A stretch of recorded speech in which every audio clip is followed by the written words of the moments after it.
You can spend 4 years doing almost everything right with a dividend portfolio. Invest $500 every month. Reinvest the dividends. Buy more shares. Slowly build the snowball you were hoping for. Then one morning, the problem isn't your portfolio. It's your car. The transmission fails. $4,800. Or maybe your employer announces layoffs. Or another emergency suddenly requires thousands of dollars you weren't planning to spend. Now your dividend strategy faces a question that never appears on a compounding calculator. Where does that money come from? Without cash available, you may have to stop investing that $500 every month.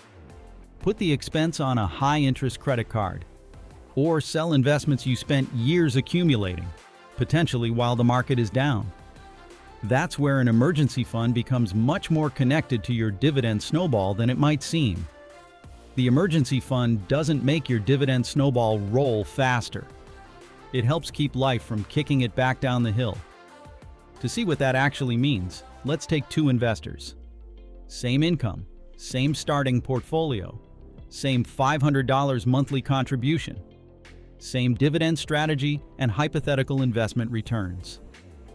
Only one thing is different. Investor A has an emergency fund. Investor B doesn't. Now give both of them the exact same $4,800 emergency. For one investor, the problem may end when the bill is paid. For the other, the financial consequences could still be showing up inside the portfolio years later. So how much can one emergency really cost your dividend snowball once you count what happens next? If you like this connection between everyday financial decisions and long-term investing, leave a like and subscribe to Narrative Finance if you haven't already. Because answering that question starts with recognizing that not every dollar in your financial life should have the same job. And that starts with recognizing two different jobs for your money. The first is growth money. This is money deliberately invested for the future. Stocks, dividend-paying companies, funds, retirement investments. Its job is long-term growth, potential income, and giving compounding time to work. The second is protection money. This is money kept available because sometimes life doesn't give you years to wait. It gives you a bill due this week. That's where your emergency fund belongs. The mistake is judging both kinds of money by the same question: which one is earning the highest return? If every dollar must maximize returns, you can end up asking emergency money to behave like long-term investment capital. Think of it this way: your portfolio is the engine. Your emergency fund is the spare tire. You don't keep a spare tire because it makes the car faster. You keep it because it helps you continue when something goes wrong. That's why emergency money generally prioritizes liquidity, stability, and accessibility. For many Americans, that can mean an appropriate FDIC-insured savings account or high-yield savings account, depending on their circumstances.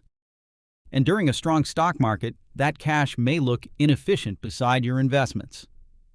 But the comparison misses the point. The job of your emergency fund isn't to outperform your portfolio.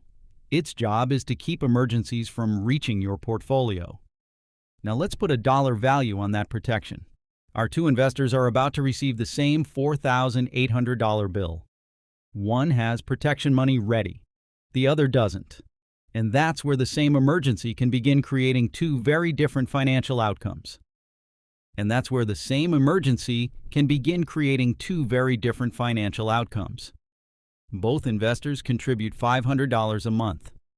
Both receive the same unexpected $4,800 expense. Investor A uses $4,800 of protection money. His emergency fund drops and will need to be rebuilt, but his portfolio doesn't have to solve today's problem. His investments remain intact. His monthly contributions and dividend reinvestment can potentially continue. Investor B has no emergency fund and can't absorb the bill from normal cash flow. So he stops investing $500 per month for 6 months. That frees up. $500 times 6 equals $3,000. But he's still $1,800 short, which must come from somewhere else. And before we even solve that remaining $1,800, something important has happened. Call it the interruption cost.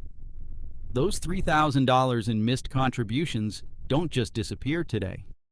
They also lose the future they could have had. If $3,000 were invested and hypothetically compounded at 7% annually, it could grow to roughly $5,900 after 10 years, $11,600 after 20 years, $22,800 after 30 years. That doesn't mean the emergency cost $22,800. Returns aren't guaranteed. It means those $3,000 lost the opportunity to experience decades of potential growth. And for a dividend investor, there's another consequence. That capital never bought shares. Those shares couldn't produce dividends. Those dividends couldn't buy additional shares. Call this the missing branch.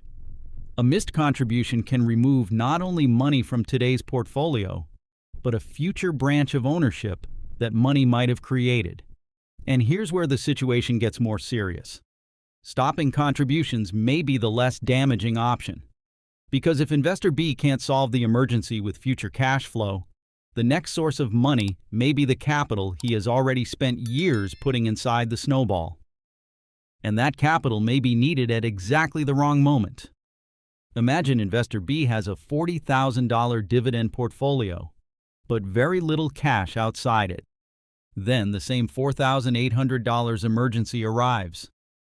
Selling investments may seem like the obvious solution, but emergencies don't schedule themselves around bull markets.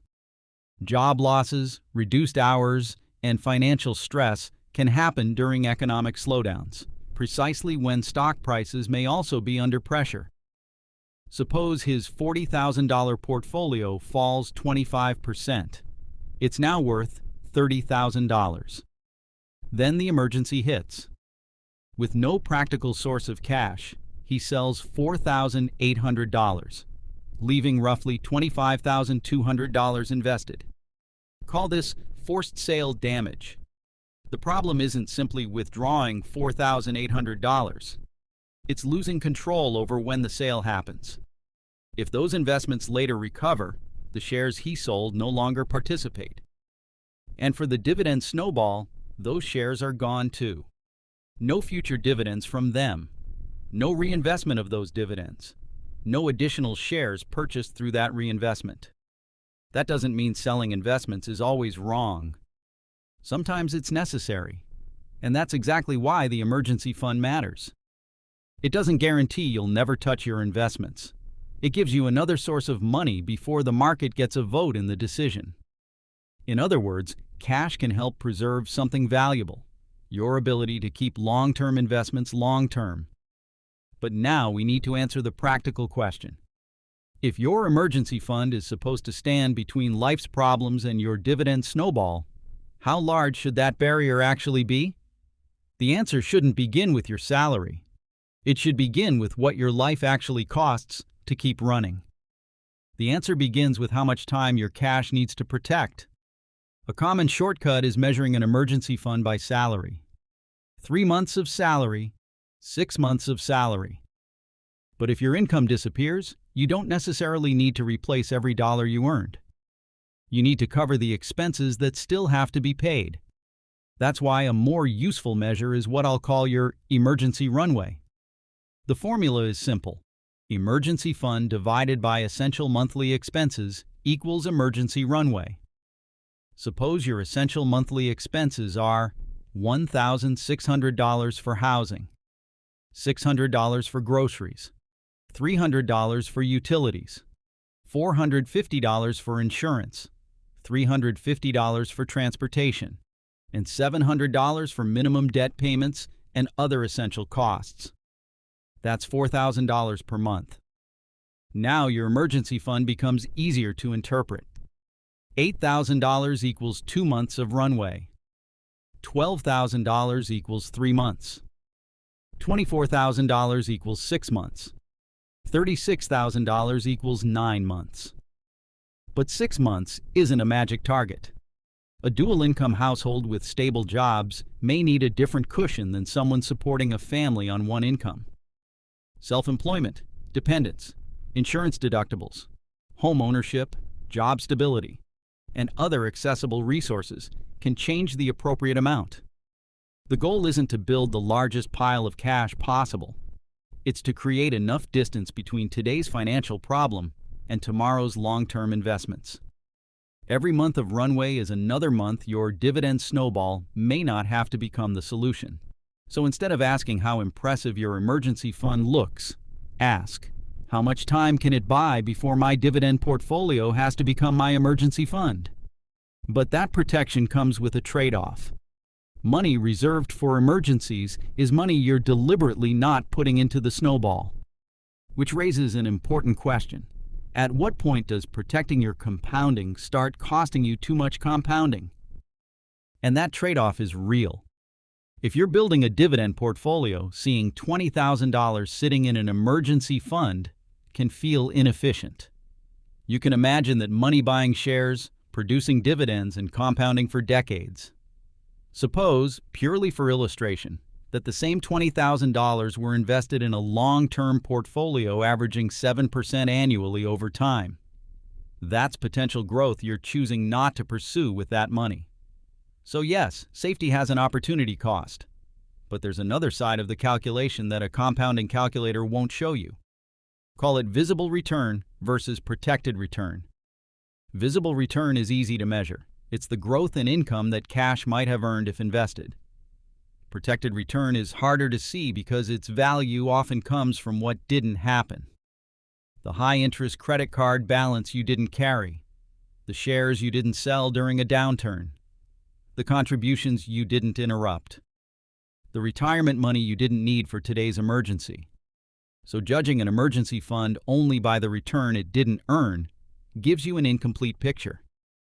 Cash drag is visible every year. Financial fragility is invisible until the month it becomes expensive, but more cash isn't automatically better.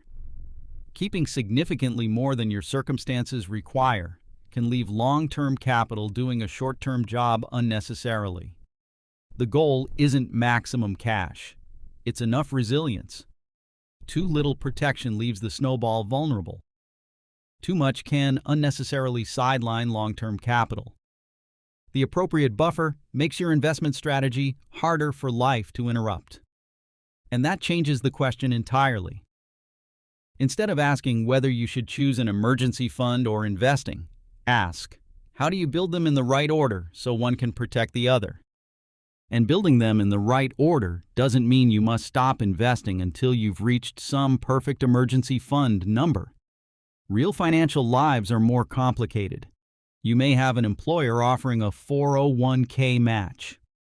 You may have high-interest debt. You may already have a small cash cushion, and your income may be more or less predictable than someone else's. So instead of thinking $0 emergency fund to fully funded emergency fund to finally invest, use what I'll call the protection ladder. Stage 1. Stop the small emergency. Build a starter buffer so an ordinary surprise doesn't immediately become credit card debt or force you to sell investments. Stage 2. Protect the contribution. Build enough protection that a car repair, insurance deductible, or similar expense doesn't automatically wipe out months of regular investing. Stage 3. Protect the portfolio. Build an emergency runway appropriate for your household, so a larger disruption, especially lost income, doesn't immediately turn your long-term portfolio into your checking account. And finally, Stage 4. Maintain, don't worship it. Once your emergency fund reaches an appropriate level, it doesn't need to become an endless accumulation project. Let long-term money do long-term work. And if you use the reserve, that's not failure. That's exactly what you built it for. Replenish it and continue. Build, protect, invest, refill, continue. The exact balance will differ based on debt, employer benefits, income stability, and household risks. But the principle is simple. Your emergency fund and your dividend portfolio aren't permanent competitors. One builds assets for your future. The other helps prevent your present from forcing you to dismantle them. And that brings us back to the central idea of this entire video. Money sitting outside your dividend snowball can still be one of the most important things protecting it. And that's why money outside your dividend snowball can still be protecting it. We usually focus on what makes the snowball grow. Contributions buy shares. Shares can produce dividends. Reinvested dividends can buy more shares. And time allows that cycle to continue. But building a strong snowball isn't only about adding more. It's also about reducing what can interrupt it. Think of your emergency fund as the snowball defense system. Your contributions build it. Your dividends reinforce it. Compounding can accelerate it. Your emergency fund helps protect its continuity. Remember our two investors. Both faced the same $4,800 emergency. Investor A had cash available. His reserve dropped and needed to be rebuilt, but his long-term investments didn't automatically have to solve the problem. For Investor B, that same emergency could become debt, missed contributions, or a forced investment sale. Same $4,800 problem. Very different potential consequences. That's why your emergency fund doesn't need to earn the highest return in your financial life. It can create value by protecting the assets that are supposed to earn those long-term returns. If you already have a reserve, calculate your emergency runway and see how many months of essential expenses it could realistically cover. If you're still building one, don't automatically treat every dollar outside the stock market as wasted capital. Some dollars have a different job. Their job is to help keep the other dollars invested. Your dividend snowball is built during the months when everything goes right. Your emergency fund matters during the month when everything doesn't. And getting through that month without dismantling years of progress may be one of the most underrated forms of compounding protection. Now I'd like to hear your experience. Has an emergency fund ever kept you from selling investments, taking on debt, or stopping your contributions? What happened? Tell us in the comments.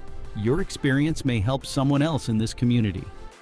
And if there's another everyday financial decision you'd like us to connect with long-term investing, leave that suggestion too. If this video gave you a different perspective, leave a like, subscribe to Narrative Finance if you haven't already, and share it with someone building their own financial foundation. Thank you so much for watching. God bless, happy investing, and I'll see you in the next video.